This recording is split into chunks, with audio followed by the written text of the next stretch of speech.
Hello boat fans, this is Tim from Boatshed Yacht Brokers, and I just happened across this customer's boat, which is a very nice crunchy sports cruiser, and she's out of the water now, having her stern drives refurbished and having her propellers sorted out and various other bits and pieces of maintenance. So I thought it might be a good idea to get in right close and see what there actually is to see. So let's go and have a look at the boat itself first. So first of all, we've got this thing here which is called the transom shield. Now this is effectively what bolts to the transom of the boat and holds the whole assembly in place.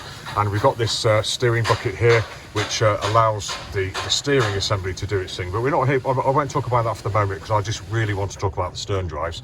So here we've got this is where the output from the engine comes through the transom, through this assembly here, and this engages into the back of the stern drive here. So that spline shaft will go straight into this hole here and effectively rotate this whole assembly, and I'll show you that in a minute. But let's go back to the transom shield.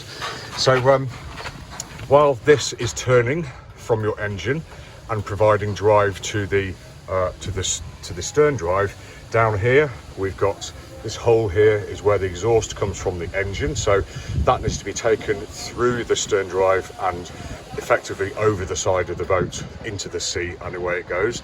These two here are the raising and lowering arms, and we've got small hydraulic pipes here which initiate the movement of these legs here, which raise and lower the drive. But again, I'm not going to talk about that here. We'll just talk about the main components of the stern drive.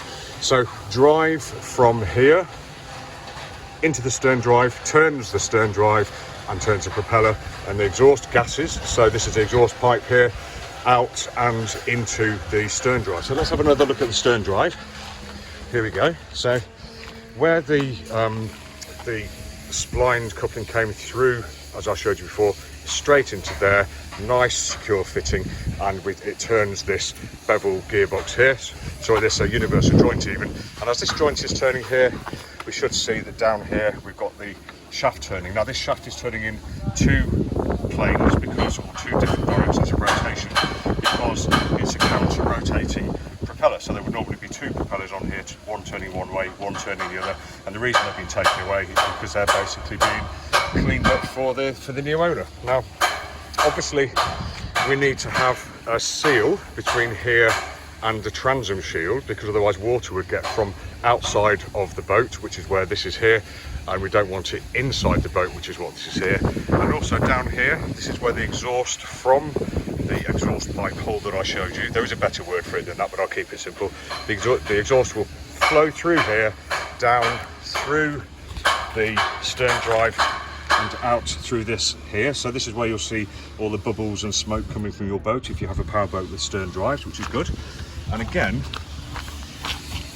this area here needs to be sealed to the boat itself. So we want to make sure that no water gets from the outside where the water will be to the inside of the boat, which would be a disaster. So we have something called an exhaust bellows, and I'll just pick one up and show you what it is.